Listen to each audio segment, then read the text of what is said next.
All due comments.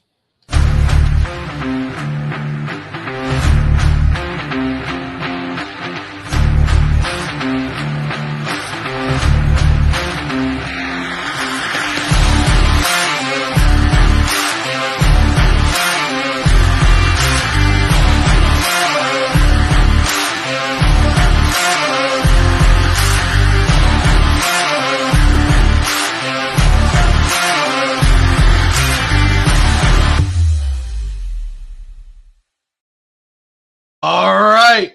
What's going back. on? We're back. Yes, the Miami Dolphins post game show on the Finstock Sports Network is back. I'm Bobby Finstock. That's Evan Posner. And we welcome you to a victory Saturday. The Miami Dolphins pick up a win in game 2 of the preseason, 28-3 against the Houston Texans after only scoring 3 last week. So we talk about the overreaction wagon, which was, I call Evan there. We say that about the Fins bandwagon, but really that would be the post-game show. But, and so I guess we could really call it that. But there is some stuff to celebrate today because the Dolphins did win, but also there's been preseason more about individual performances, and I came away with a lot of good feelings on some individual performances, i.e. Skylar Thompson. I want to talk about him, but we're going to talk about a lot of stuff. Before then, let me welcome my brother from another mother up in Canada, Evan Posner. How you doing, brother? I'm doing great. But ironically, in the last 2 months, I spent more time outside of Canada than I have in. I've been a real American. I spent 5-6 days in upstate in New York City. Was in Florida for over a month. So I've actually spent more actual days as an American than as a Canadian. It's pretty amazing. There you go. And honestly, it's great to be back. Like, this feels like I know we're still 3+ weeks away from the regular season, 3 weeks in a day, but I counting down the days. It's amazing. It's just to be back in the groove. It's amazing. Let me tell you, it's just great to see Dolphins football. And I don't know, I don't think it was uncool. I was wearing black earlier for Vince Talk today. Just wearing Evan's wearing black. There's no reason why we're all wearing black. This hat with the old logo, I love this hat. Yeah, and the background is black, but that's not on purpose. It's just what it is. So I just want to throw it out there. It's nice. It fits. It's like a nice, smooth Miami Vice type of look to it. So I kind of like it. I love that that's the new logo for the post-game show. I've been working on that about actually a few weeks ago, and I've been excited about taking it out.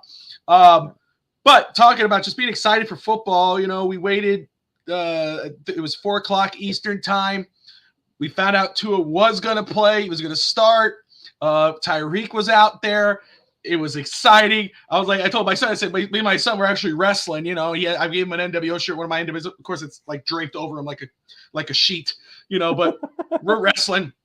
I just threw him, and then all of a sudden I saw Tua coming out. Wait! It's starting! And I'm like this in front of the TV, and I swear to you, first play, hike, intercepted. I went like this. I went, ooh! I went, oh no, it's Tua. I said Evan jinxed us because Evan today on Finstock today in the comments said he would say the season is over by the first play, and there it was. But lo and behold, overreaction wagon. Miami. I predict, but I did around 4:11. I was pretty close. You did. You were. That's the first. I didn't even get mad. I was like, "Holy crap!" First off, let me just welcome Eric Rivera in the house. He was with us earlier today. The Back It Up Binge podcast also here. Good to see you. It was a nice game.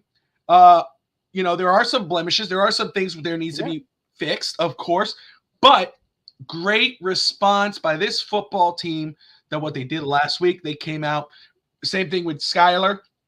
Last week, Skylar looked like he took a step back. He looked like he was regressing. This week, he struggled a little bit when he first got in there. He struggled at the beginning. But all of a sudden, he started picking up. I believe I had to go pick up a prescription because my daughter is sick. She has bronchitis and whatever. Yeah. And we were going to Kroger, and I had to listen to on the radio. I mean, these guys on NFL radio were going nuts on Skylar Thompson. I mean, they were loving this guy. They're like, hey, I don't know if a decision was made. This guy's the backup quarterback. This kid is probably I said that at the beginning based off what I saw last year. I know what Mike White is and what he's done. And today, Skylar proved, because he had that infinite amount of time to play with these guys and all the different type of defenses. He showed what he did last year in preseason. It was preseason Skylar. And, he played in a playoff game last year. He got us there. And I think today he helped really, I want to say seal it because we'll see what happens next weekend, but he is in the lead seat right now. He's the driver of the backup wagon right now for Miami. Before we go into any other details, let's talk about our starting quarterback. What did you think of him? Of course, he threw that first interception, but second drive, he looked better. They obviously scored on a running play. So the first play, I made that joke, but I actually, you know me, there's always a twist with it.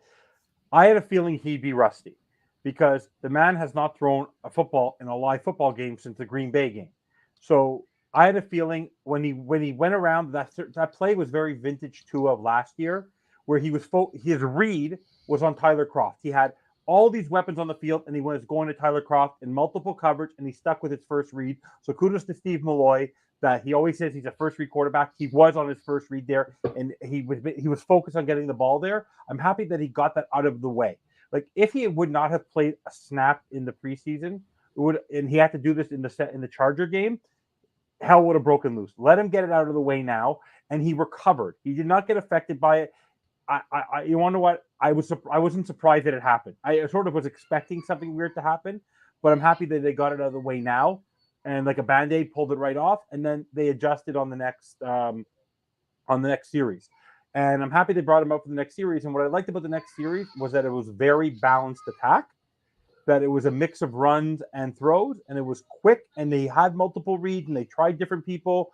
Didn't matter if it was Berrios, it didn't matter if it was Hill, it didn't matter if it was Mostert, it didn't matter if he had a thing with Easy E. It didn't matter. There was a good balance. And what I actually liked about it was if you noticed, when the play wasn't there, he threw it away.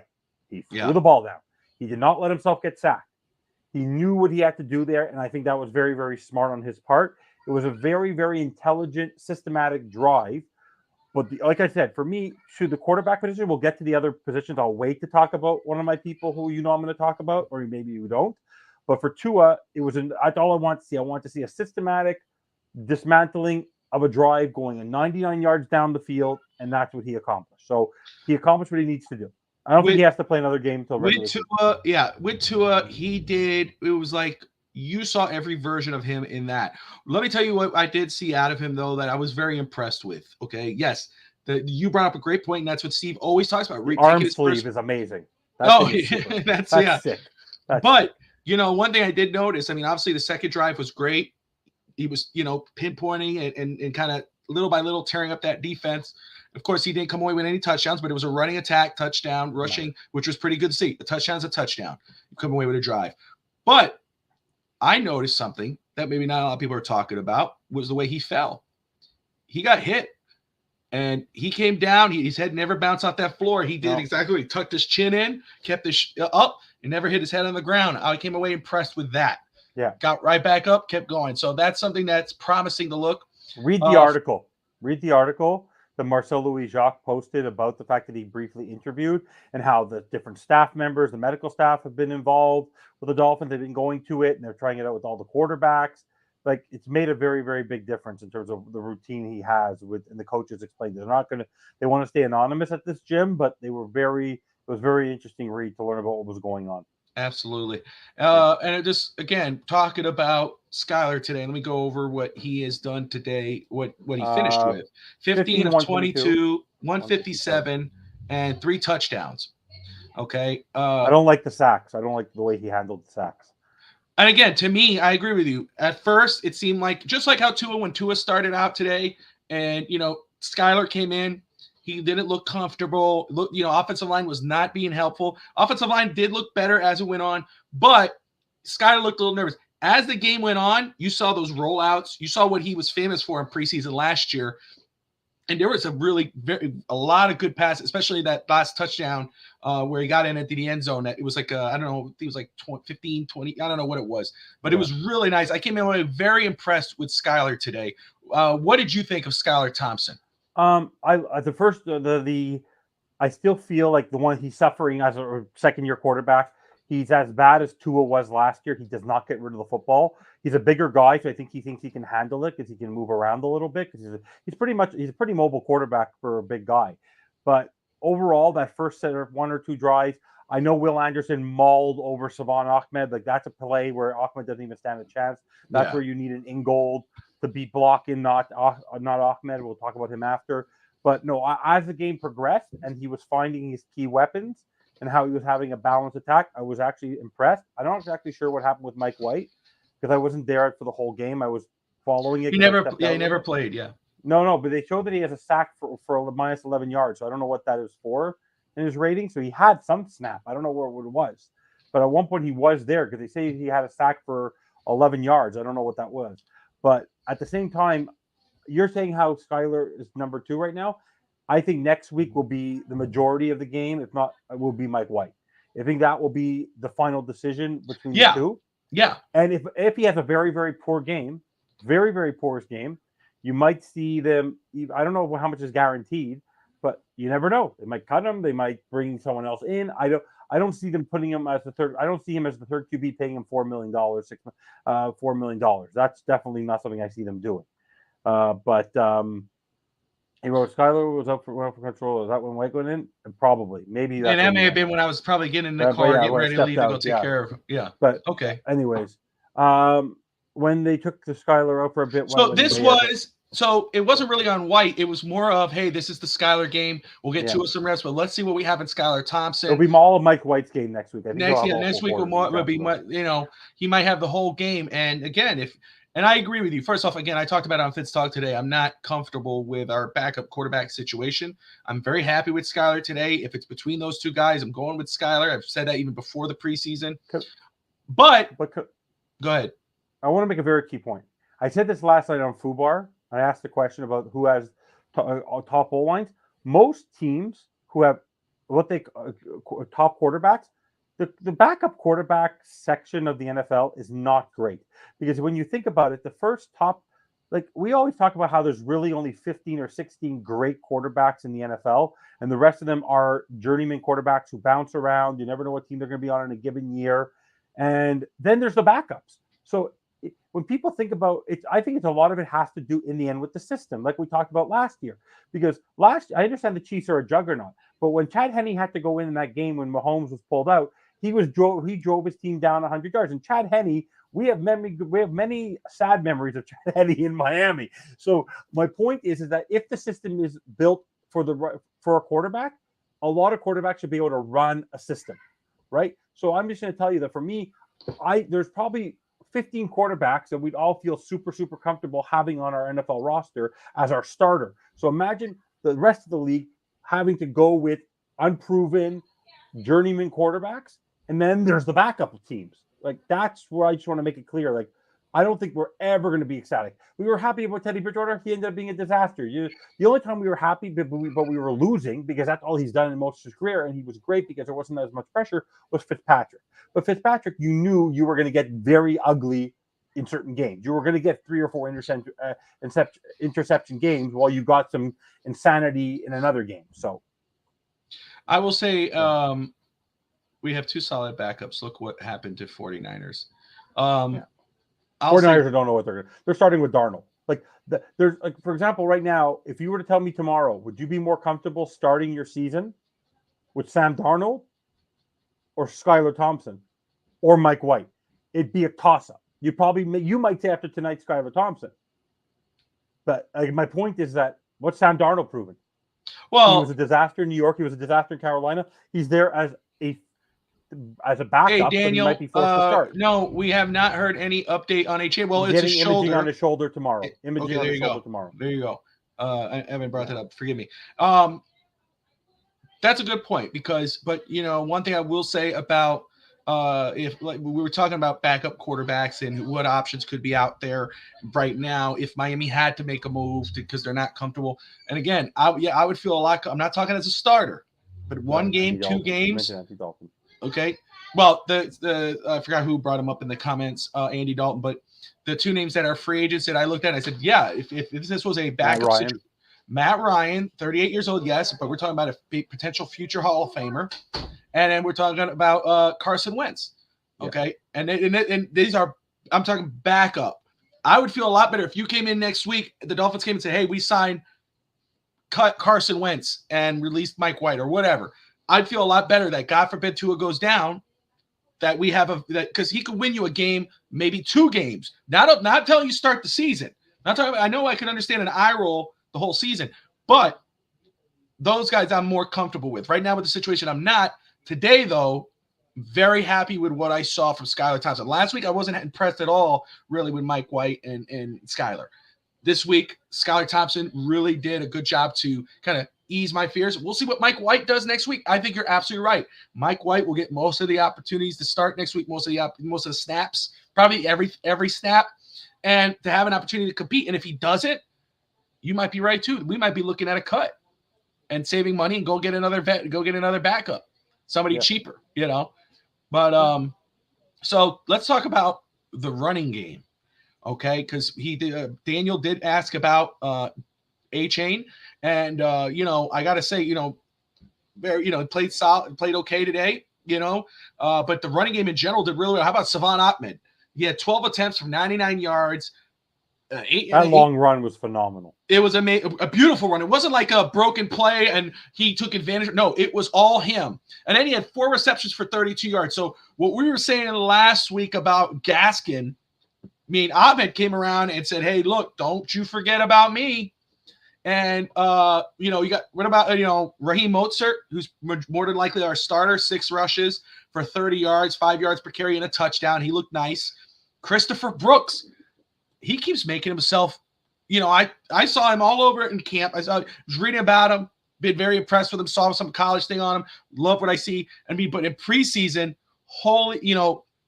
he's making a case. He's making a case. 5.4 yards a carry. Okay, today. Ahmed was 8.3. You know what? McDaniel realized, the running game works. Let's run the goddamn. What did we say on post game last year? Every game. This 80-20 bullcrap that was going on with the running game and the passing game. No, 60-40. Run the goddamn ball. Because and look ironically, at this. You know what's funny part about this? Is the team, for some reason, this offensive line, this outside zone, because if you notice where they were running, a lot of the good runs were on the outside. They seem to do well running on the outside. Let it run. Like that. That's the point of the scheme. Make it work. That's where you're going to appreciate the Austin Jackson. That's where you're going to appreciate the Kendall Lambs. Like you're not going to have a struggle when you have your backups coming in to protect that. I think Ahmed, like the same way you talked about Gaskin raising his trade value, I think Gaskin may have lost his job today because Ahmed has been very consistent. Well, this year and last. And Chris Brooks, I would not put him on the practice squad. I would not either. Nabbed. I'm right now. Listen, here. Let me tell you something. First off, I want to just remind everybody about Ahmed. Rob of DolphinsThirsty.com, Dolphins Thirsty, texted me during the game, saying Ahmed is the guy. He's beaten out. He has a spot on this roster. And I said, remember, people forget this. He's played with McDaniel. He's familiar with this offense. So he has an opportunity like Wilson, like Mostert, to show out this year, and he kind of showed that this year. And it is in this game. I know it's preseason, but it still counts. Yeah. Brooks, let me just say something about Brooks. Look, I understand he's undrafted. I understand we have A-Chain. Yes, we have A-Chain. We have Wilson. We have Mostert. We have these guys. But when you watch this guy run, and he gets caught up pretty quick, if he gets caught up pretty quick, he doesn't stop. His legs continue to move. I see that it reminded you of Henry, Scotty. And Scotty, thank you for coming back, brother. Appreciate you. You say it reminds you of Henry. You know who he reminds me of a little bit? I see a little bit of this in him. I don't want to go Henry. He might be a little too rich. Jay Ajayi. Yeah. I see Jay Ajayi in this kid. Okay. So he's your third down back. He's your third. He could be a third down. You put Chris Brooks. Scotty says, got to cut Wilson to carry Brooks. I'm down for that. You can't. Look, if we would have $7 million problem. Hold on. No, it's past June 1st. It's actually 2.5. Oh, it's only 2.5 now? 2.5, because remember, during the Dalvin Cook situation, they, who are we going to cut? Jeff Wilson before June 1st was 7.5. After was 2.5. No, he's talking Cedric Wilson. Oh, did he mean? Oh, is it Cedric Wilson? I'm sorry. Jeff Wilson is the one I'm talking about. Oh, yeah. He's saying he meant Jeff Wilson Jr. Sorry, he's right. Okay. So yeah, it's $2.5 million. So what do you get? What's the cut now? 700, a couple $100,000. If you cut Jeff Wilson Jr., what's your cost? I don't know what the cost is. I just know that it's a 2.5 hit instead of a 7.5. No, but I'm saying Cedric Wilson is the guy I'd love to cut. Yeah, I'm not talking about Cedric Wilson. I know, because by the way, he should have lost his job dropping that throw from Skylar. Skylar put it there for him. But that's why the third wide receiver spot, we talk about Tyreek. Well, it's Berrios' job. It's Berrios' job. It's going to be very easily. It's going to be Barrios would have 2 unless touchdowns. Waddle's hurt, it's going to be Hill. It's going to be Waddle. It's going to be Berrios. It's going to be Chosen. It's going to be Easy and it's going to be Craycraft. Cedric Wilson, he's going to cost his Chris Greer, and that stupidity because he didn't know about Hill yet is going to end up costing a very good wide receiver on our team a job. So, but yeah, I am all about. I'm a big fan of Brooks, and to me right now, yeah, he's a wild card to make the team. He played really well again. Let me look at these numbers. I don't want to mess this up. I love 11 carries, 47 yards, and he had he had 18-yard catch for a touchdown. Yeah. Which was that Skylar, I think was the second touchdown or the third touchdown. He knocked everyone down to get there. Dude. It was 3 touchdowns, Cap. Skylar had 3 touchdowns. 3-0. Barrios would have had 2 touchdowns, but he only has 1. But he has was it Barrios, Ahmed, and Brooks. I love it. It's like Wes Welker 2.0. It's so nice to see. A-Chain, 6 attempts for 27 yards, and Skylar 3 for 2. A-Chain did not have a reception, it looks like. Talking about receivers, we talked about Braxton Barrios. 3 receptions, 33 yards, 11 yards per catch, and a touchdown. He would have had 2. Ahmed had 4. Another tight end today. Hey, Julian Hill, 3 receptions, 31 yards, 10 yards per catch. Yeah. Cedric Wilson had 2 receptions for 31 yards, 15.5 per catch. Izukama, 24 yards, 3 receptions, and of course Craycraft, 1 of 21. Brooks with that touchdown. Brooks again, he's making it hard for the Dolphins. He's making it hard. He's making them look good in regards of they didn't overpay or didn't pay for Cook, but they're making it hard in regards of who should they keep. Yeah, and I said that on Thursday. Cook and Breece Hall. That's going to be. They know they both want to be starters. The 4 guys on our team, all these running backs on our team, none of them are clamoring to be the starter. If they did, they wouldn't be on this team. They know that it's by committee. They know, and it works because each one has such a different skill set. Like Savon Ahmed on the, Gaskin can't do what he does. He can't go outside zone as well, and he doesn't receive as well as him. So Ahmed has a niche. Mostert is just speed. Wilson is the mixed bag because A-Chain is just different. You could see the speed. And you know what's amazing? I was after he went out, that guy they got, Cook, I can't remember his name. The guy they picked up this week. He used to be a Texan. The guy who received it, he had some speed also. Some of the guys they're bringing in some speedsters on this team. Anyways, are you talking about Chris Coleman? No, that's not him. No, it's Kookie. I can't remember his name. Jesus. Not picking up a receiver, Bill, Skylar, and several. But that's normal. That's their job. That's their job. Same thing. Same could be said for us too. Sometimes now, that's what happened last year. Get the ball. You're the receiver. Go get the ball. Cap for life. Raheem, A-Chain, Wilson, Gaskin, Brooks, Ahmed. How many we keeping, boys? 4. I think we're keeping 4. 4. Yeah. No, 5. 4. 5.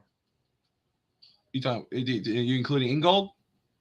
No, I think they're going to find a place for Chris Brooks, and they'll cut an extra tight end. Ooh, okay. I like that. I'm down with that. Because they can't lose Chris Brooks. Gaskin, I don't care if we lose. If we can trade him, we'll find a way to trade him. I don't want to lose. You put Chris Brooks on the practice roster, he's gone. He's gone. Yeah, I'm not down with getting rid of Brooks. Not after what I'm seeing from him. I mean, because you could say stash on the practice squad, but someone's gonna grab him unless you give him some kind of deal. Keke Kuki. Oh, he played on the Niners. Kuti. Yeah. He caught the ball. He on the receptions. He got like 10 yards, but he flew. He actually has some nice speed on him also. Obviously, McDaniel loves speed. Yeah. So talk about tight ends. We talked about receivers, but we'll get to the O-line shortly. Yes, we will, and I know where you're going. Julian Hill. 3 receptions, 31 yards. What are your thoughts on the tight end for Julian Hill today? For me, the tight end, I was impressed by him. Smythe will have his job, but Elijah Higgins, I think they're trying it, but they would have tried more today if they felt it was necessary. I don't think that's going to work this year. He'll be a practice squad guy. I don't really see much. Saubert, I think they're going to end up keeping. Maybe I would like to keep Julian Hill. I think they're going to have to, and then hopefully Tanner Connor does get healthy. But I think they're going to find a cut player. I think they're going to really find a cut player. What's up, Rob? Rob, I know he's out to dinner with his son. Backs, 3 tight ends, 6 wide receivers, 3 QBs. I think you want to know what? I think they might end up keeping 2 tight ends.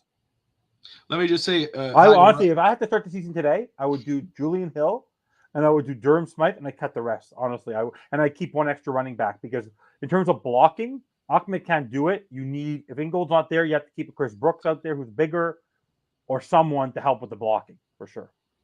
So again, Rob is out having dinner. I appreciate him tuning in. You can catch Rob tomorrow on Dolphins Thirsty YouTube channel, him and Steve Malloy, and I'll pop in, do my best too, depending on how my daughter feels, but I do plan on being there. Thanks for inviting me. Thanks.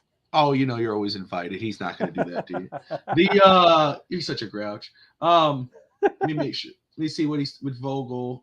Forgive me. Let's see where I'm at here. Reed Vogel's offensive line. Michael Vogel, who is a part of the Fins bandwagon and part of our draft network here on Fins Talk Sports Network. He is a high school coach and also a scout. He does scouting for our show, for our channel as well. But he is a huge offensive line guy. Let's see what he was saying here. Yeah, but Scotty, we don't even use the tight end. I'm telling you, that's the point. We don't even use tight ends, so just keep 2. You don't even use them. There's no basis, so keep 2. So, Evan, you rock. You better. He knows that. Yeah. By the way, Evan, to make him laugh, Evan in Hebrew means rock. Oh, really? Well, there you go. So there you go. 10 a.m. Eastern. I know. I'll be around. Don't worry. I'm bugging him. Yeah. I'll be there. I'll give my opinion. I'll be there. I'll do my best. Yeah. The running game, they need to keep this sustainable. They really do. That's how, by the way, that keeps your quarterbacks fresh. You need to balance that attack. And because on every down, like they can literally on 1st, 2nd, and 3rd, this should be the plan by McDaniel. You should never see the same running back on more than 1 or 2 consecutive plays. Fly them in. I would do 1st down Mostert, 2nd down Ahmed, 3rd down A-Chain, 4th. Just keep it going, honestly. And honestly, I'd have a rule: anything on the other side of the sideline, in the opposing territory, 45 on, 4th and 3 and less, you go for it. This team has the speed and the set and the talent to get it. That's what I was really impressed with on 4th down with Skylar.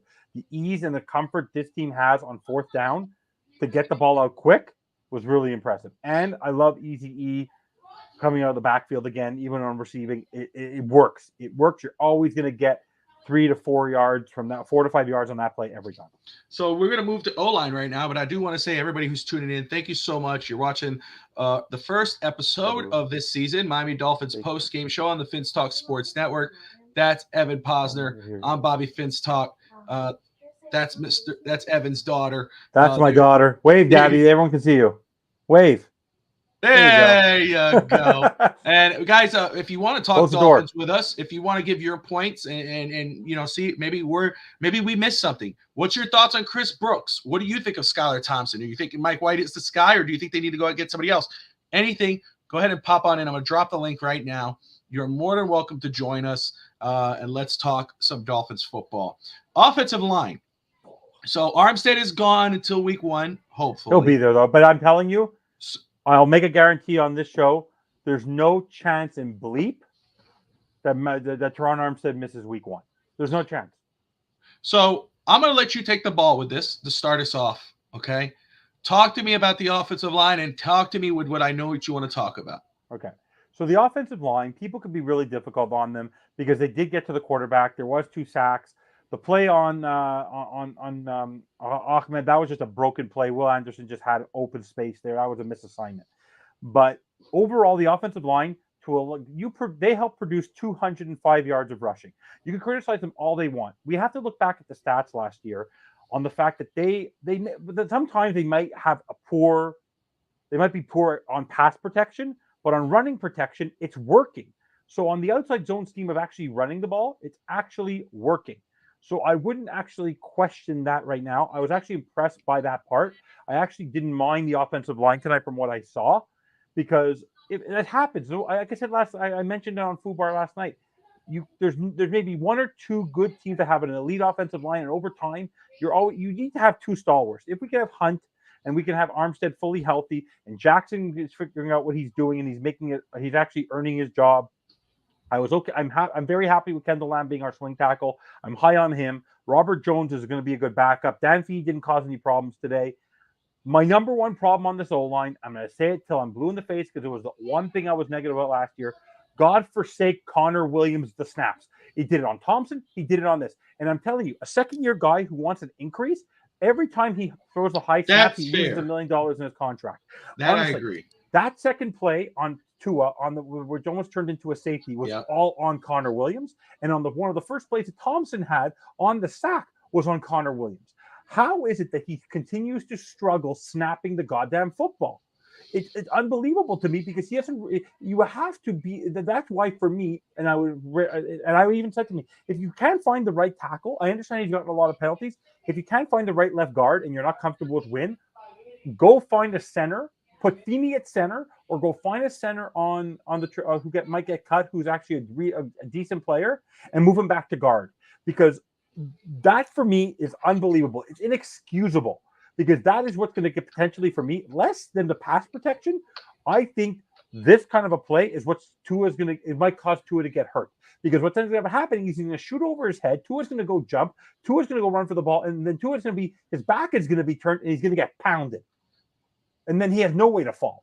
Connor Williams right now, for me, is more of a liability than Liam Eichenberg, Isaiah Wynn, Dan Feeney, Cedric Ogbuehi.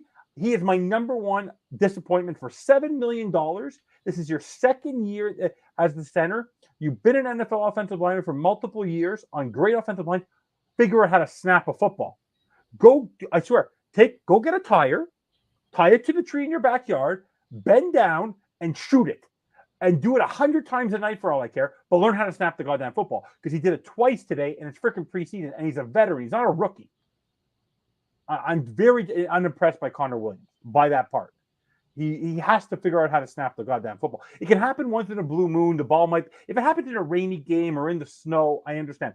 But on normal conditions where it's not even hot, if the ball's not sweaty, how you're shooting the ball over Tua's head and then even Skylar Thompson's head, I don't understand it for my life.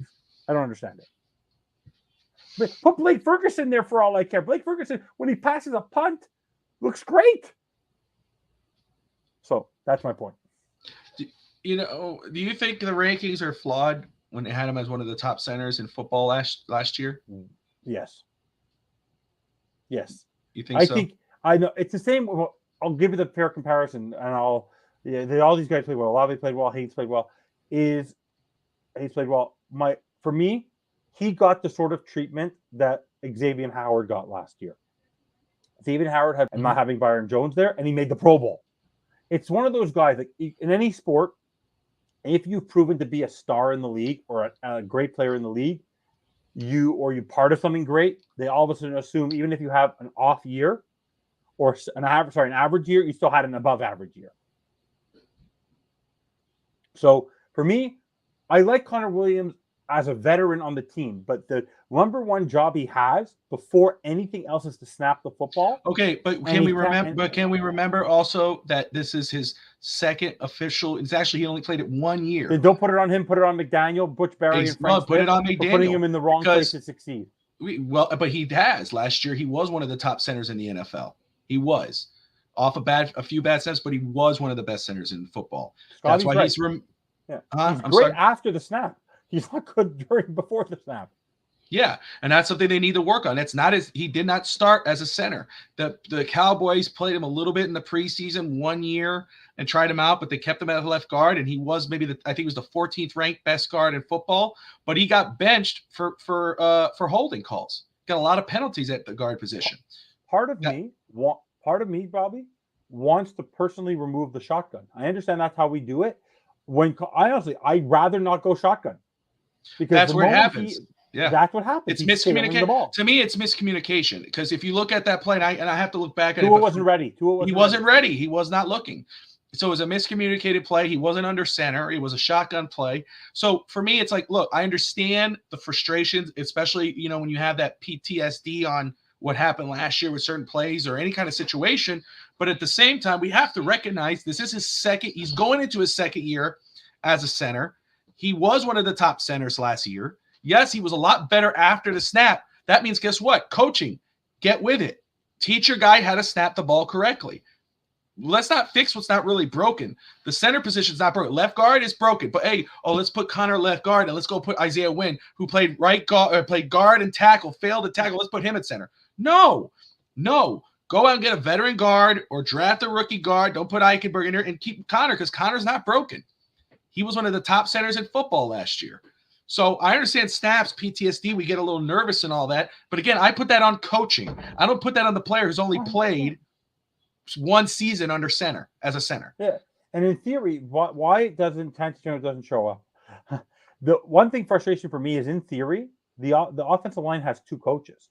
Because in theory, even though Frank Smith's the de facto offensive coordinator, he's not calling the plays. So the focus for him is with the offensive line. That's where a lot of experience is with Butch Berry and the assistants. So for me, the fact that this hasn't been solved, because overall, the offensive line has its flaws, but which offensive line doesn't? I was talking to a buddy today, and he's a big Eagles fan, and he says outside of the top offensive line they have across the board, they have an elite offensive line in Philadelphia. They have no depth. One guy gets injured, they're going to be in the same boat as us. Dallas every year they only have Zach Martin after. The thing about what they had Connor Williams, they had Lael Collins, they had what's his name, they had Connor Williams, they had a great group there, and now they're stuck with Zach Martin, and they end up having to settle to pay him a lot of money.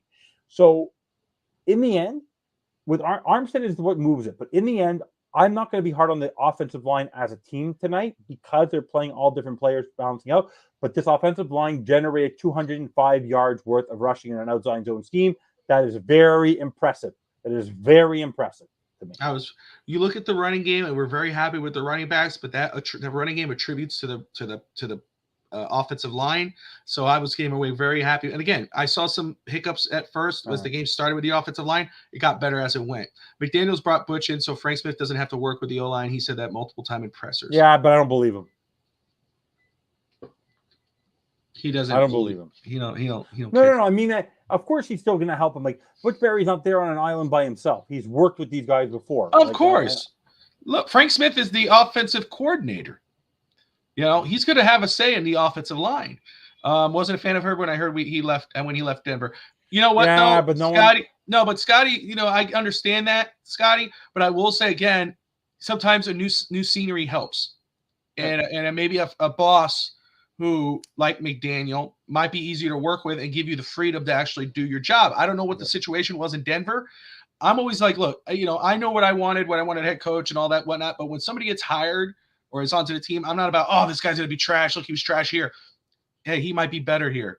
He wasn't the guy I wanted, but he might be better. So it is what it is. Never mind. Vogel sent me. Oh, see? Yeah, I looked at the. I didn't see that. It wasn't in the DMs. It was in his own DM. So check out DolphinsThirsty.com for Michael Vogel, Coach Vogel. Welcome, dude. Yeah. Welcome to the network, buddy. Yeah, I noticed. I'm getting a message here. It's dark in here. Yeah, I don't know why. It's so dark all of a sudden. I don't get it. But it is what it is. I don't know. I look mysterious right now. It's all good. You love, impressive. See, that's something that I like.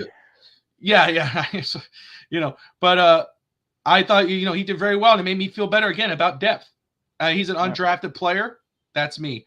I'm going to go back and watch it and get a chance really to look at those guys. But again, as the game went on, I was very impressed with the offensive line. I liked what I saw. If an offensive line gives your quarterback up to 4 seconds to make a decision, they're beyond doing their job because they should be able to get the ball away in 3 seconds.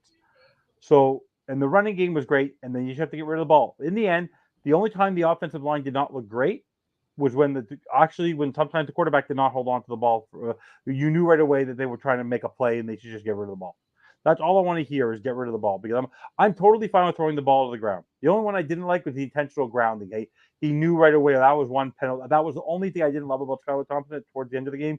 He threw an intentional grounding where nobody was there. Like, he has to. That's just inexperience, though.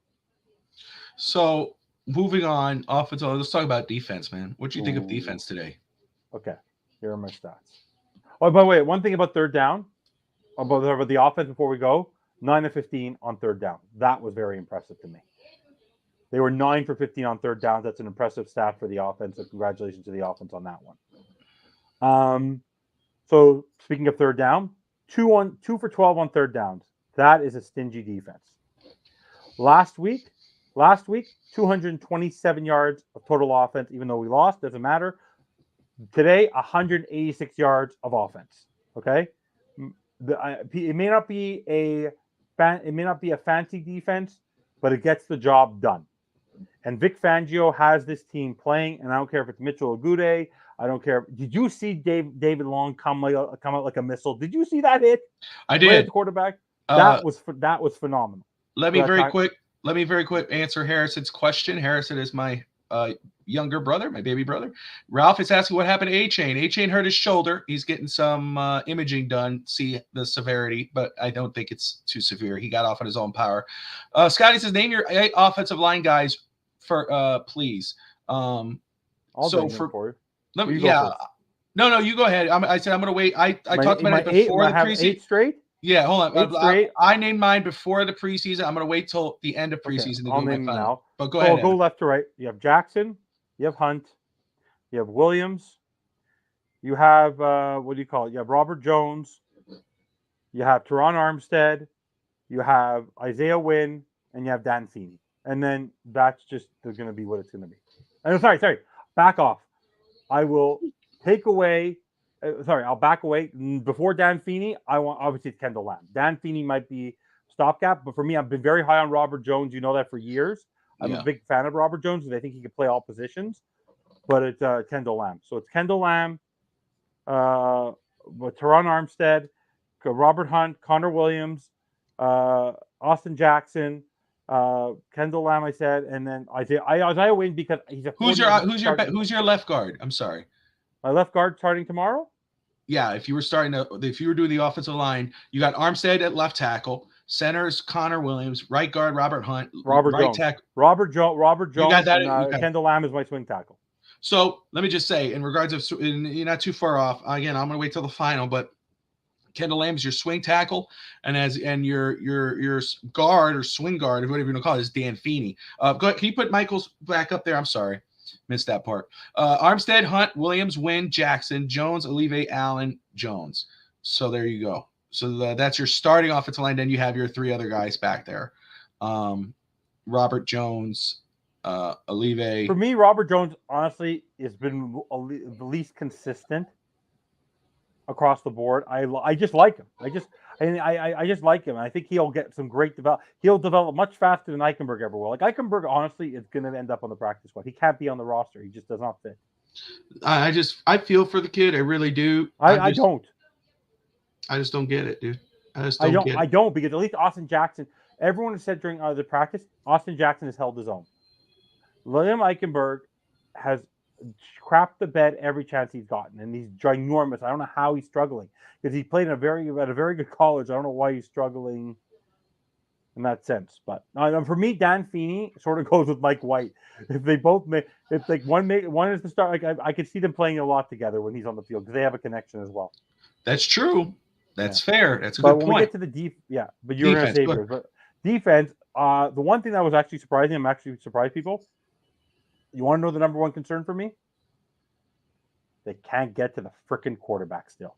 No matter what they try and do, I understand it's the start. I understand it's the backups, and there were some starters out there today. David Long got there at one point with one of the plays, but it wasn't considered a sack. They had 2 tackles for loss, 0 sacks. Our offensive line allowed 2 sacks. They can't get to the goddamn quarterback. And that is what's holding us back with Christian Wilkins. Because Christian Wilkins at $21 million or $20+ million, the reason I blame Chris Greer for that one is he could have got him for less 5-6 months ago. This guy wants his $50 million guaranteed. You're going to end up giving him probably $20 million a year. He ain't going to take less, and it's going to be a thorn. And they're going to end up giving him. So my problem right now, my biggest right now is the fact that they can't get to the quarterback. They have a $15 million outside linebacker who's meant to have his hand in the ground in Emmanuel Ogba, who's going to be and then we have $22 million assigned to 2 players who the team doesn't even want on the roster anymore. And that's Ogba and Wilson. That's very frustrating to me because that's money then I'd be okay giving it to Christian Wilkins, but I'm not comfortable right now based on what I saw, because Christian Wilkins is a great run stopper. But if someone told me I can get Zach Sealer, if I can get Zach Sealer for $8 million, and I can get Christian Wilkins for 20, I'll take Zach Sealer at 8, because Zach Sealer is going to give you a lot more for 8 than he's going to give you for 20. And he's our captain. I love Christian Wilkins. I love Christian Wilkins. I'm with you.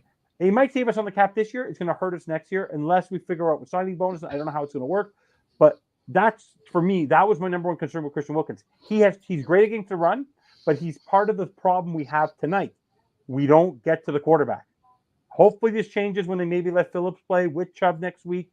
And I would love to see Christian Wilkins back to see what they can do in one final set in the Vic Fangio defense. But the Vic Fangio defense held the offenses to very simple things. 19 points is not a lot in 3 with backups, but at the same time, for me, we can't get to the QB with these starters. Cannot get to the QB, even the backup. None of them. They can't get to the QB. Let me ask you this: so, if you could give me 3 studs and 3 duds from today's game. 3 studs? Yes, sir. We want the duds first or the studs? You get whatever makes you happy. Okay, I'll do duds first. Duds? Of course you will. Duds. Connor Williams. Yeah. I wasn't very. Connor Williams is on the all line. I'll go 1 per position. I won't go more than 1 per. Sure. Per position. So obviously Connor Williams, Cedric Wilson, and Eli Apple was okay. He was not so impressive for me. He didn't stand out. He didn't stand out at all.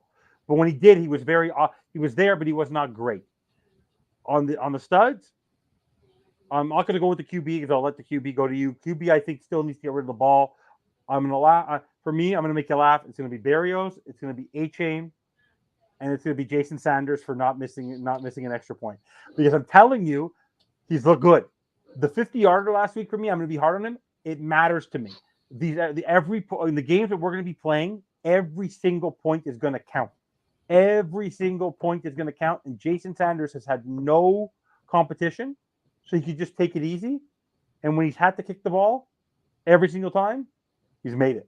So good for you, Jason Sanders, that you're there at every preseason game and you're taking it seriously and you're making your extra points, which are last year you missed a ton, and you kicked a 50-yarder last week. So I give him a stud because he did not make a mistake. Had he missed an extra point, he'd be a dud.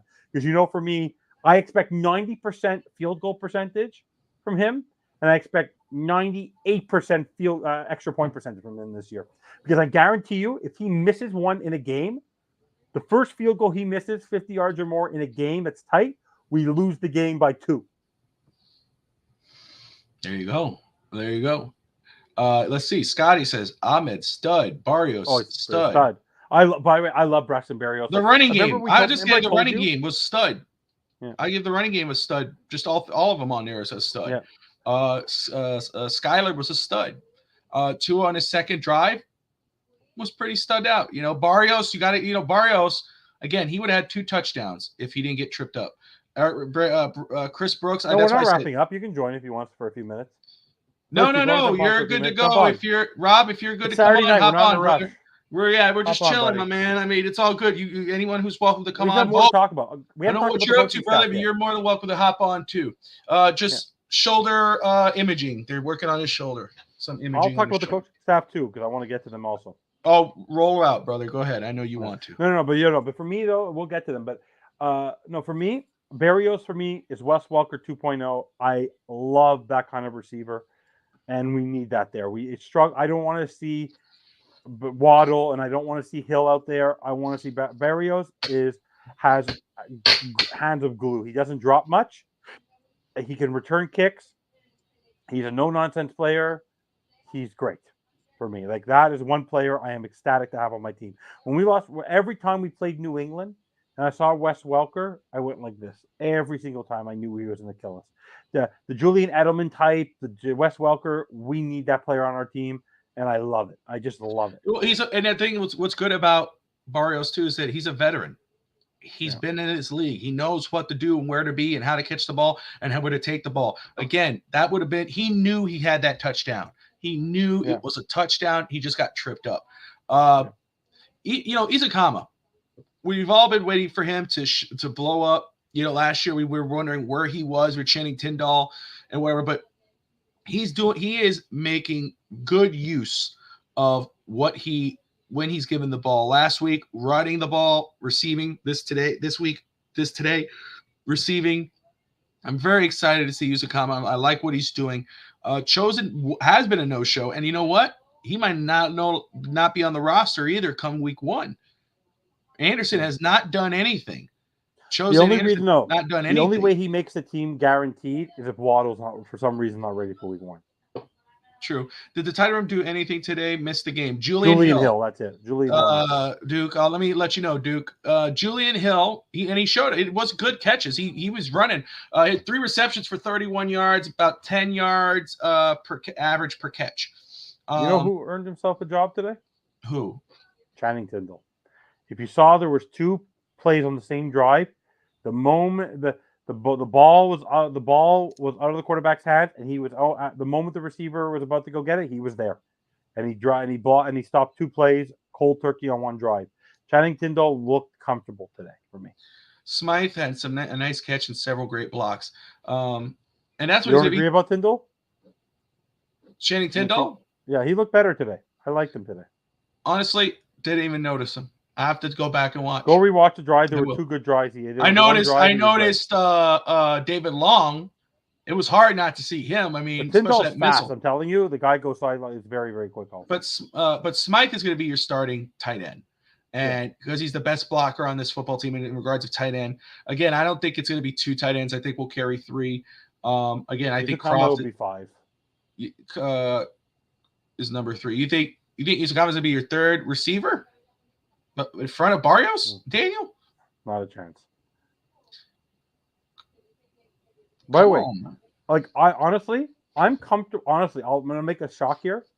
If Hill ever had to miss a game, or Waddle had to miss a game, Tua could win a game with Eazy-E and Barrios. Those Barrios will take you far in a game. The guy is quick because he's the kind of quarterback who likes to go up, down the middle, slot, and we did this for years. We did it with Waddle for a year, and it got 100+ receptions just going down the slant.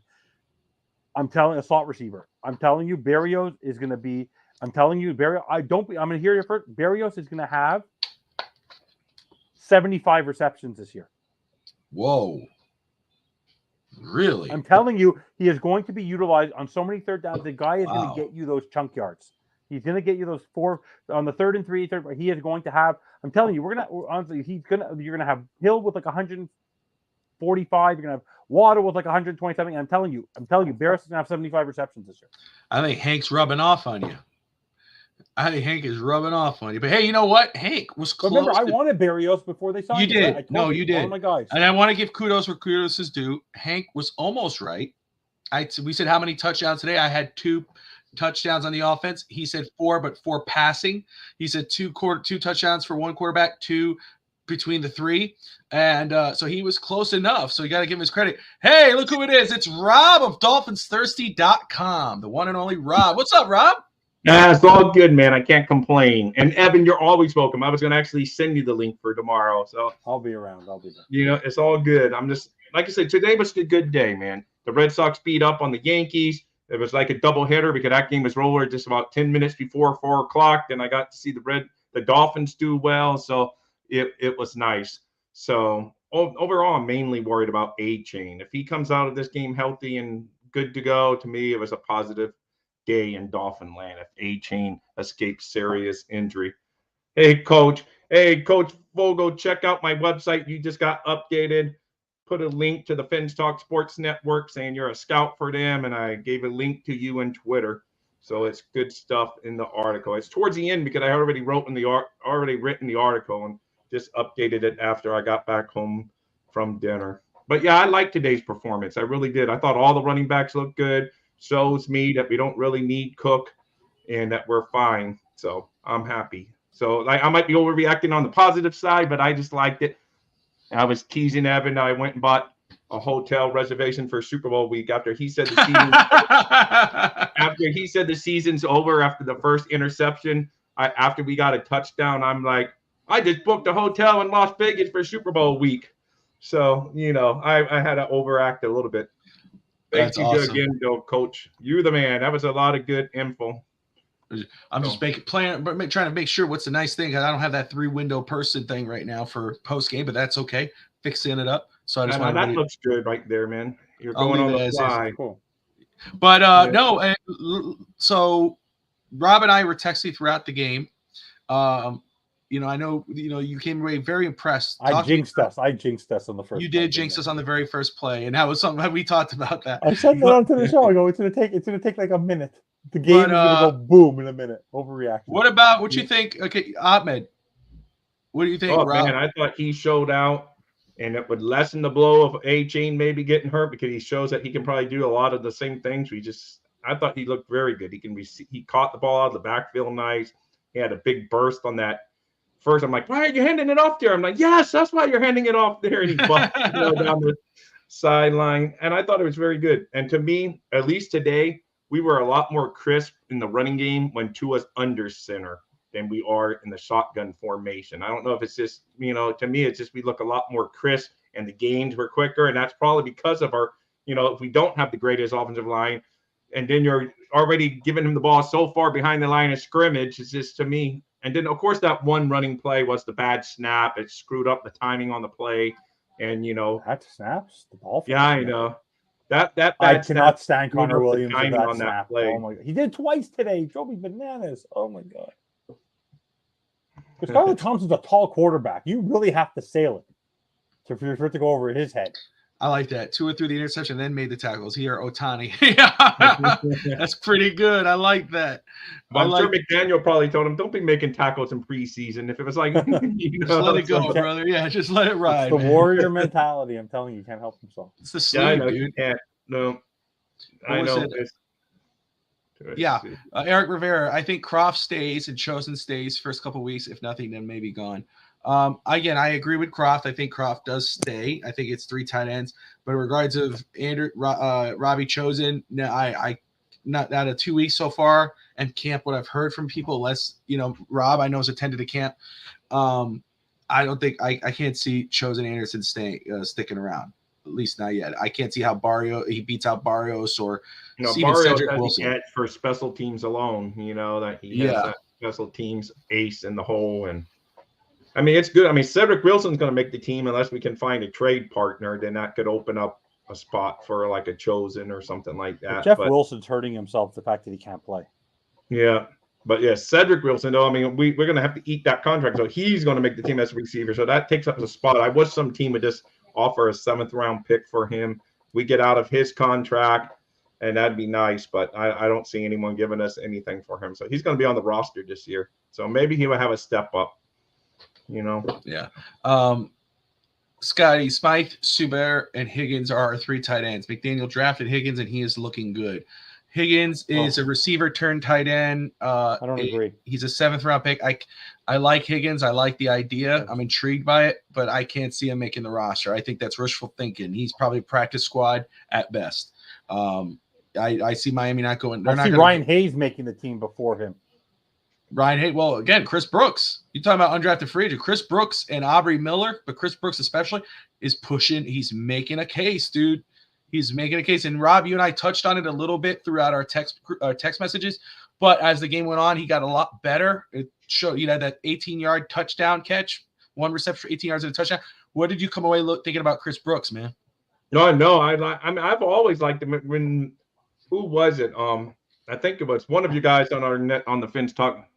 Brett. The minute I think it was like Brett Legassi. The minute we picked him up, he said, "Oh, I like that guy right away." He said it. He goes, "This guy's a tough runner. He's hard nosed. He'd be a good fit for." So I like him, but it's just we're very, as you can see. Can you imagine if we would have added Cook? Then it's really almost impossible. But with him as it currently is, unknown A-chain status. I don't know what that might open up. I don't know if that's going to be long term, short term, something he's going to have to miss the first few games. Hopefully not. But I mean, you got Mozart is a given. A-chain, if healthy, is definitely a given. Ahmed, I think he showed he's a given. So that's 3. And then we don't know about Wilson's overall injury thing either because he hasn't been playing much at all. So, and then it's tough. Those last because Gaskin actually had a good game last week. So that final running back spot is going to be tough. So they have a lot of decisions to make in that 2-week period between the Jacksonville game and the start of the regular season. That's for sure. No, I know. So, but I'm honestly, I said this before, Rob, before you came on, if you were watching. At this point, there's only 2 tight ends I trust. The rest can be on the practice squad or get cut. So unless they plan on signing one, I carry one more running back not to lose Chris Brooks and keep Smythe and Hill. And I don't have no interest in keeping Salbert and no interest in keeping Higgins. I don't have any interest in that. They're not. The way we're using the tight end position is going to be very unique this season, anyways. Yeah, no, I know. And where do we classify Ingold? Because he's like the forgotten Dolphin, but fullback. I know fullback, it's separate position. Did they count him as a tight end, H-back, or did they count him in the running back room? That's where because we're all saying 4, but if you count Ingold, then it's really like 5 running backs. Or that's what I said. I said it earlier when Evan said 5 running backs, and I said even with Ingold, and that would be 6.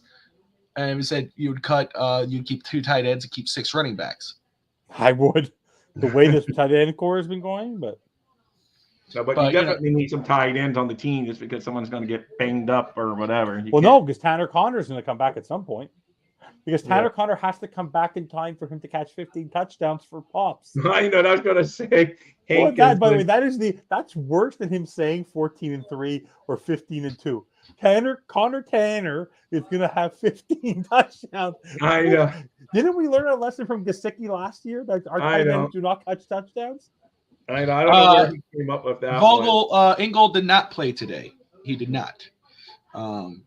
At least unless I totally missed it. No, he did not play today. No, he did it. So. What do you think of Skylar Thompson, Rob? No, he looked good today. Like I say, he definitely good. This time he got all the snaps with most of the people. When last week it was Mike White getting most of the snaps.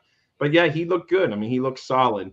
Either one of them, like I say, we don't want to see either one of them during the regular season. But if you do, yeah. So if you have to, Skylar, took a step ahead of Mike White today, I would say. But it's still going to be up in the air, I think. He may have looked awful today, but I saw a throw. He threw a ball without even moving 50 yards sideline to sideline. That guy has an arm like I've never seen. No, holy come Josh Allen. Yeah, Josh Allen. Yeah, but they didn't play very well today. But I was saying, Rob, I was saying to Bobby before, which team wants their backup to come in? Because I was saying, if you go look at the top quarterbacks in the league, and we've done this exercise many times, there's maybe 15, maybe 16 to 18 quarterbacks you'd be comfortable as your starter. Everyone else is a crapshoot, a journeyman, and then there's the backups. Right? Like think about it. Tennessee going into this year, give an example. Do they really want Ryan Tannehill to start? He's not a starter on most teams. He's struggling, right? You saw what happened last year. Who? So Ryan Tannehill. Did he starter? Who's going to start over him? Who's starting over him? Ryan Tannehill's will be the starter. I know, but he would not be one of my top 20 quarterbacks in the NFL as an actual starter. Get rid of Derrick Henry. He is not a starter in the NFL. Oh, Jesus. He's not. He is to you? Yes. On this team, okay. Bobby, what's your prediction for this team this year? How many wins? Over, under? Baseline. 10 or 11? 11. With Tua, right? Yeah, I said 11. 11 with Ryan Tannehill? Yeah, you said 11 and 6. That's what I said. I'd say maybe 9. Maybe 9 with Ryan Tannehill. Oh, that's disrespectful. No, it's not. That's disrespectful. Stop it. Excuse Stop. me. You're being biased. Stop it. No, I'm not. I have Stop a Tannehill jersey. I liked it when he was here, but he's not a star for me. Because the same way you feel about Tannehill now is how you'll feel about Tua if he's on another team. Stop being disrespectful. Yeah, that's why you have a Tannehill jersey over there. No, please stop. Tua's been a quarterback his entire career. We drafted a converted wide receiver to quarterback for 7 years. We suffered with that nonsense. I don't think. It wasn't him. It was no. My point. I'm not trying to rip on him. My point. You are. Like, come on. No, I'm not. My point. But you could have gone any other quarter. You're Ryan Tannehill. I've been watching that dude since he went from Miami to Tennessee. I have to see that dude on my local television.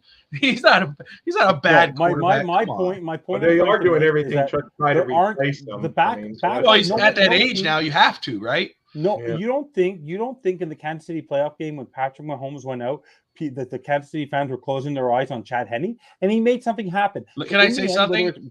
Whether I it's Mike respond? White or Skylar Thompson, it's the system. McDaniel better have learned his lesson from last year, but he had better be prepared for all three quarterbacks. Here's the thing. I don't think the Kansas City fans had to close their eyes and hope for the best. I believe that when Chad Henne was coming in, they knew, hey, we got Andy Reid. We know that Andy Reid trusts Chad Henne, and Chad Henne had proven that he could play. Again, Chad Henne, even as the Dolphins starter, we knew that, hey, he was not going to be, he wasn't going to be your long-term quarterback, but he did win football games. He did make winning plays when he had to make them. What are you shushing me for? What I do? You shush yourself. I know he's talking to his kid. He's talking to his kid. You shush me, shush you. But that's what I'm saying. So, you got to, he's not your starter. Yeah, if you were to say Chad Henne was going to be your starting quarterback for the Chiefs all year, yeah, okay. But if you're saying 2-3 games, or Tua plays 13 games and you need a guy for 5 games, you got dang right. I would take Ryan Tannehill to be your backup quarterback. Oh, backup, not as my starter. Jesus. Hey, it's all. And by the way, let's pronounce it. Okay, I'm the king of pronunciation. It's not Ryan Tannehill. It's Ryan Tannehill. Now you're still in the big O's. That's why he always call him Randy. No, I've said it before too. He crushed my heart, except for the Miami Miracle. He crushed my heart every single time. I'm with you, Eric. Eric, I'm with you. Tannehill had a different. He did the different coaches. His coaches weren't that good, and injury messed him up.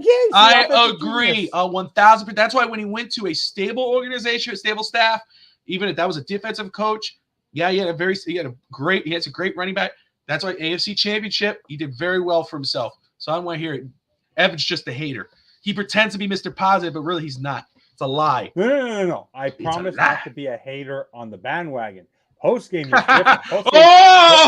you go. The truth is out there. But this is the highlight of the night here. The thing is, he's not a game changer. I mean, Tannehill's not a game changer. He's not like, but he's good enough. Like Tua is good enough to go win if you've got a team built around you to win. And, Tua hasn't answered if he's a game changer yet, in my opinion. As much that's what I'm saying. Make the Tua lover mad, but I'm a Dolphin fan. I'm always like, whoever. I love David Woodley and Don Strock. Whoever came in, that's who I root for. But AJ Dewey. That said, he hasn't. Yep, AJ Dewey, number 77. That's my guy right there, man. That's my guy. But anyway, to me, it's just like he's not a game changer yet, and that could be because of injury. Unfortunately, he was handed the coaching staff did him no favors under Flores when he was here. It was this different offensive line coach every 2 minutes, different offensive coordinator every 2 minutes.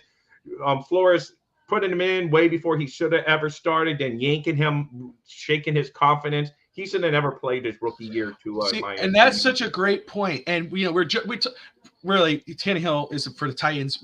I'm just going off what Evan wanted to bring up Tannehill, and I'm not going to sit there and take it. It's like, come on, stop talking shit. But the truth is, it's kind of what started off with how Tua was treated when, and you can have any opinion you want on Tua as a quarterback, but the same way he was handled coming in is the same way Tannehill was handled throughout his career as a Dolphin.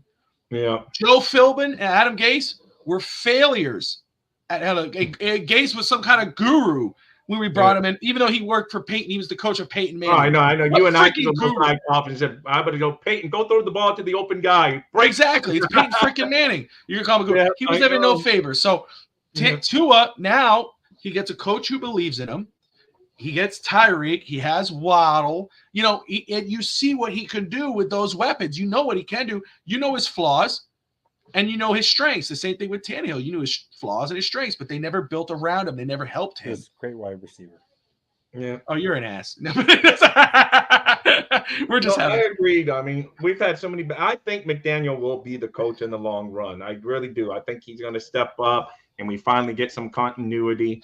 And yes, he has his flaws that Evan will point out during the season and stuff. But overall, I think he's good for the team. I think is a actually good quarterbacks guy that knows how to communicate with Scotty. Go back and research, my brother. He was not supported by Philbin. That's not true. But I agree with you, Rob. And you know what, though? you want McDaniel to be the long-term coach. It's, not just how he is inside as a coach, the way he's shown the trust in his players, but the way he is around the organization, right, the way he is with the fans. That's a guy who can instill a culture in this football team that you could be proud of. We're talking about Xavier Howard, the thing that came out about him. We talked about Tyreek Hill, people touch on that stuff. That's off the field issues. But once you get, and he's only in his second year, he can't control everything. However, if he could start winning football games, his personality, nobody could criticize him, starts winning football games. Then he can start to instill a culture in here where people have to respect him enough to not be crazy people off the field. We talk about the Chiefs. You never really have those type of issues, especially with Pat Mahomes. Now his brother's a different story, but I think you're absolutely right. When I look at Mike McDaniel, I could see him being a version of like a Eric Spoelstra type of coach, or I'm hoping so. 3 championships would be great, but I'm talking more about the culture, how people respect him around the league, how he's one of the most respected coaches. I want 3 championships, obviously, but I see that him. So I'm 100% with you. I think I would love to see him as our long-term coach. Yeah, me too. His biggest obstacle may be if Greer totally gets canned, then some general manager may say, well, I want to bring in my own guy as part of the, if they want. So that's where his biggest downfall might come. He just may be a castaway. But to me, the guy, he can coach. And it's not like Flores, who's hard-headed, or, I think a lot of it was that veteran coaches did not want to coach under Flores because they got word that he's not the easiest guy to work for. But we went and got Fangio. Flores would have died before he went and got a big name defensive coordinator like that. And, it's like, to me, it just shows like McDaniel says, okay, I screwed up in some areas. I'm going to go get myself an experienced head coach, and that he can maybe behind the scenes because he's still the boss. But I'm sure sometimes after the team's long gone and the coaches are there, McDaniel will talk to Fangio and, get the gist of what he thinks. So, I like that aspect that he's willing to bring in. Because, some of these guys are scared to bring in big names. He brings in a Madison and a Welker, guy that he knows is going to get automatic respect from the players right away, that they even look at him before they look at McDaniel, because those guys prove themselves on the field that they can get it done. So he has no ego there. He would bring in whoever, and I like that from him. So let me say, his faith in the team and himself. Absolutely. Evan, and I know, you drum it up more than you really believe it, but after last week's game, you were pretty fired up. You were off the rails. You made your little DMs about, the season's over, but after this week, after today's game, are you feeling a little bit better about this Dolphins team? I feel good about this Dolphins team, except that two positions. Uh-huh. Head coach and center.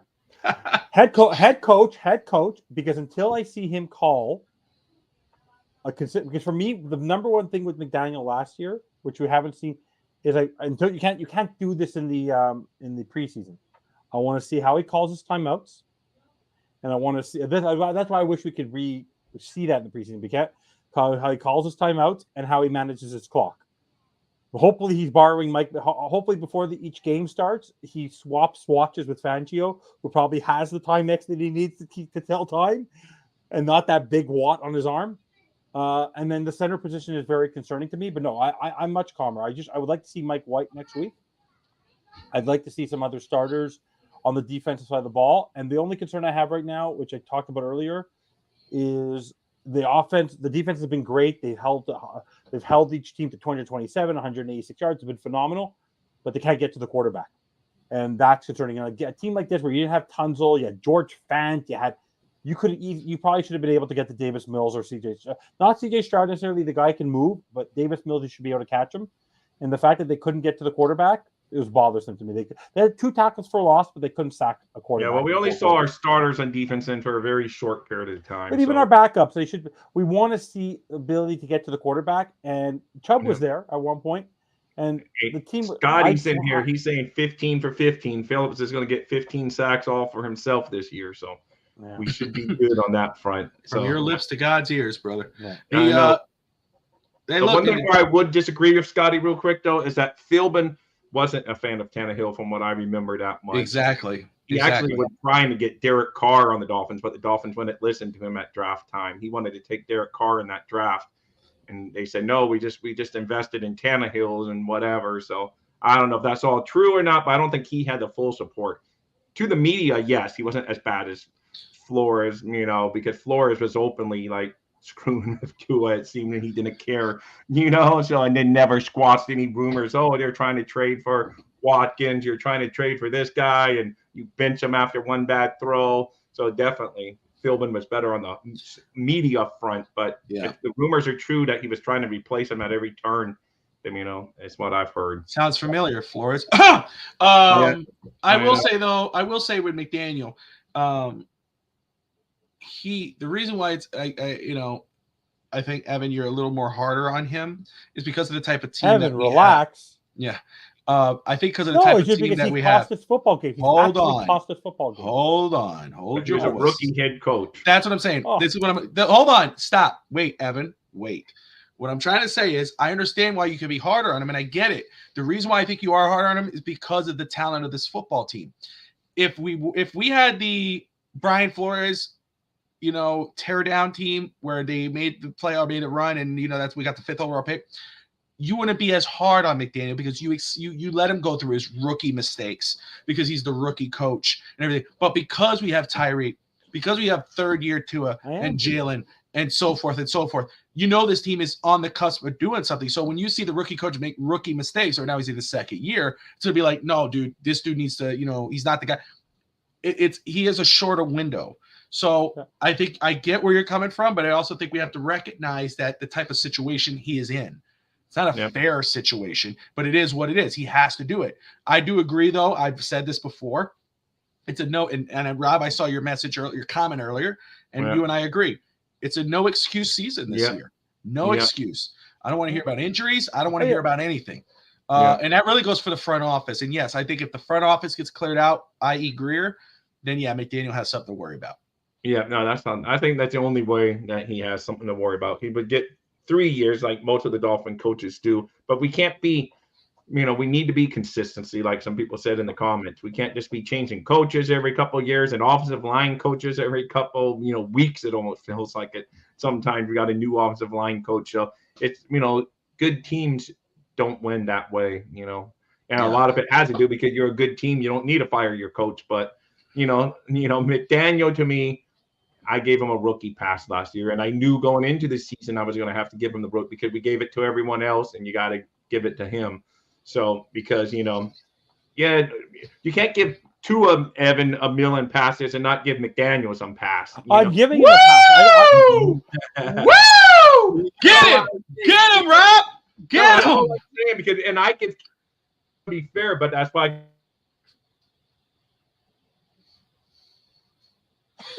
Wow. I can unmute myself. Did you muted him? I was like, why is I can't hear him? I just realized because it flashed up. I'm hard on Tua. I'm the number one person who gave him props today that he got rid of the football, and I blamed him on the first play. I was the one who actually said this afternoon he was going to screw up on the first play.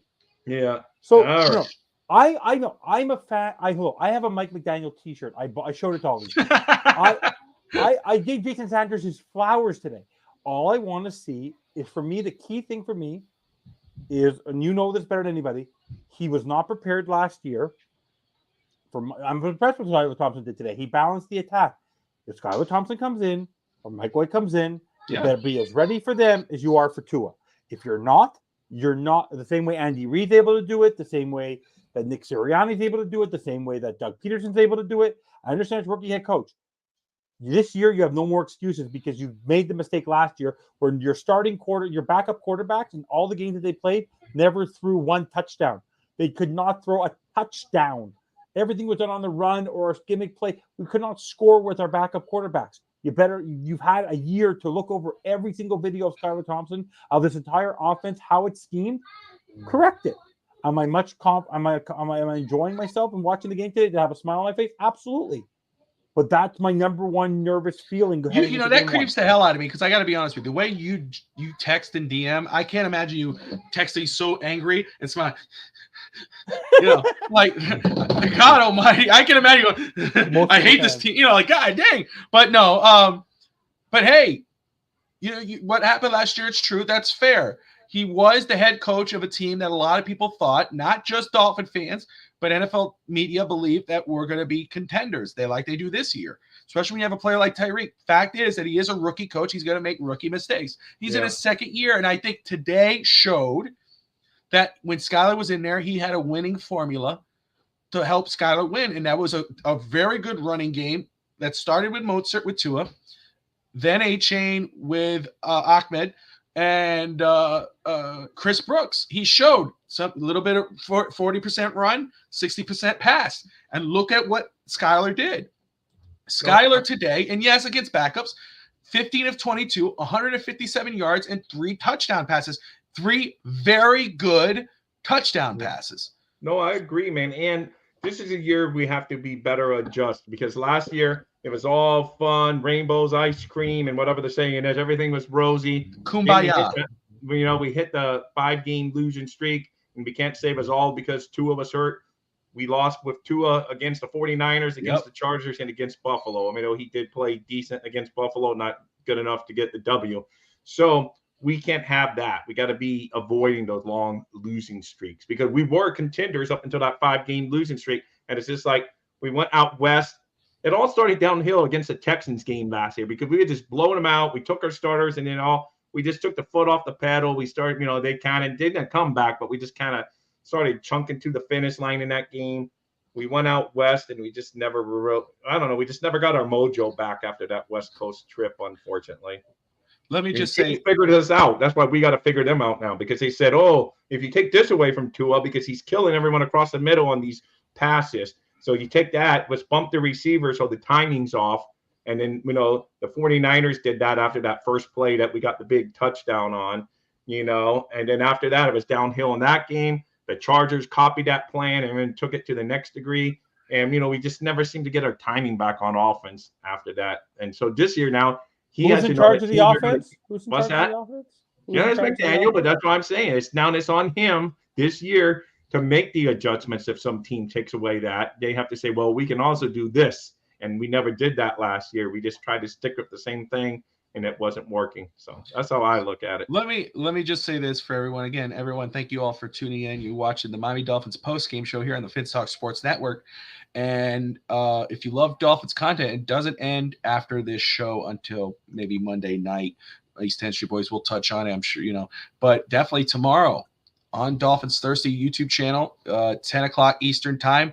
Rob and Steve Malloy of Real Talk Fins Talk will be on the Dolphins Thursday channel talking about the game. Steve was there, so make sure, if you haven't yet, go to Dolphins Thursday. Wasn't Neil there too? Neil Kadar was there, yeah. Mike Brown was there for rooting for the wrong team, but he's a Texans fan. Mike Brown was there.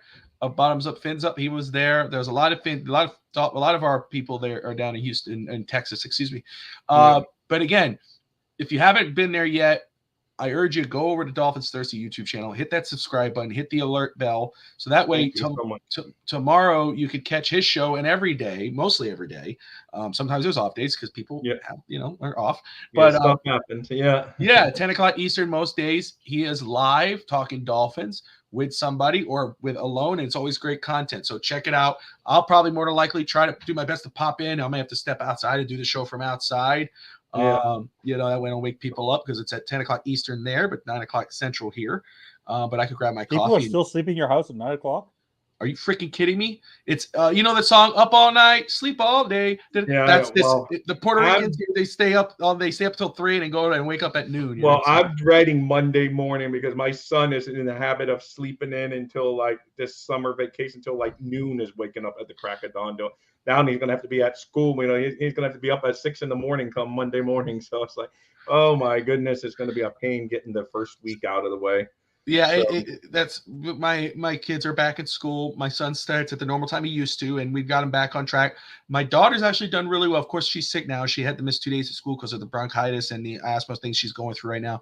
Yeah. But she started now she has to wake up she has to be at school like 7:20, so she has to wake up like at 6, and she's never used to that. And so it's just some new thing you got to do. And then I think she starts at 6 something on high school. God bless her, and but that's years down the line. So you want to talk? Yeah, Mekhi Becton. Have you ever seen how big that guy is? He's huge. He's 6'7", like 380. The guy can't move. Yeah. I want him to be on that offensive line. He will completely mess up Aaron Rodgers' timing. Holy crap! I don't know, dude. But anyway, we're about an hour and 25 minutes in. I want to thank everybody for tuning in. You could catch us. You could catch Evan every Thursday night on the Fins bandwagon. And No Holds Bar. And No Holds Bar. They love me. They suck me in. And that network's. I mean, that channel's picking up too. I've been seeing a little uptick in it, so that's good because No Holds Barred, right? Yeah. Yeah, they've been putting up good content for a long time, and they're finally getting. Gunther still sucks. That Uso one, man, flew through for that. The Uso one, I guess people. Was that clickbait, or is that guy really? Because I only watch from when football season's over to WrestleMania, and then my attention span. Storyline is he quit. Yeah, storyline is he quit. So because he said I quit Bloodline, I quit Usos, and I quit WWE. So that's how I made the image, the show image. Okay. Well, with those guys, it's not like they have a great show, and I love their enthusiasm. But it's not like with you and Evan, who you just tell me, you contact, or Steve will say, hey, Bobby, the show title today is this. I say, all right, cool. And I make the image. Those guys are like, today we're going to talk about this. They don't really give me the, so I have to come up with, the whole thing. But that was good. You got a lot of views. I was impressed. I went in there, gave them a thumbs up. But like I say, I'm really weak on the wrestling stuff, other than I always do from when football season's over to WrestleMania, then I just kind of lose interest. And it's happened the past 2 years. Every time, I'm going to get into wrestling for the whole year this year. It always happens. So something me and my son are doing right now, and it's a lot of fun. It brings me back. But we are watching every WCW Nitro and then pay-per-view from start to finish. So I think it started right in 95. Oh, wow. So we were watching. Things I saw when I was younger as a kid, he's watching for the first time. So he's Lex Luger and Hogan and Macho. And those were the days. Yeah. Those were the days, man. So we've been to it. So he's getting really into that. But he would have no idea. I passed by AEW today. He had no interest in it. He's like, what's this? I go, it's the other wrestling company. He likes WWE, But anyway, great stuff. You catch Evan on No Holds Barred and the Fins bandwagon with Fish Tank Hank. You could catch Rob on Real Talk Fins Talk on Tuesdays on Fins Talk Sports Network with Steve Malloy, or catch him on Dolphins Thirsty YouTube channel. Weekdays, most days at 10 o'clock Eastern. You'll catch him tomorrow for sure. So definitely hit that alarm bell. Go check out his channel. You catch me anywhere, everywhere on Fins Talk Sports Network, but mostly Fins Talk Today, East Century Boys, and now the resurgence of the post game show because it's back. So guys. Rob, Evan, thank you for shout out to Michael Vogel giving me good content. Yes, Vogel. I'm happy that Vogel is doing that. He is a great guy. He knows his stuff. I can't wait to check out that article. You check out DolphinsThirsty.com to see Vogel, Coach Vogel's scouting on the offensive line for Miami. Chelsea Green, love her. Woo woo. Actually, she developed pretty well in WWE. Good for her. Yeah, actually, WWE has not been so bad lately. No, but put it this way: SmackDown's awesome. Raw sucks. What Eric said, that sounds reasonable. He probably just wants some vacation, so it's like, okay, let me say further. Yeah.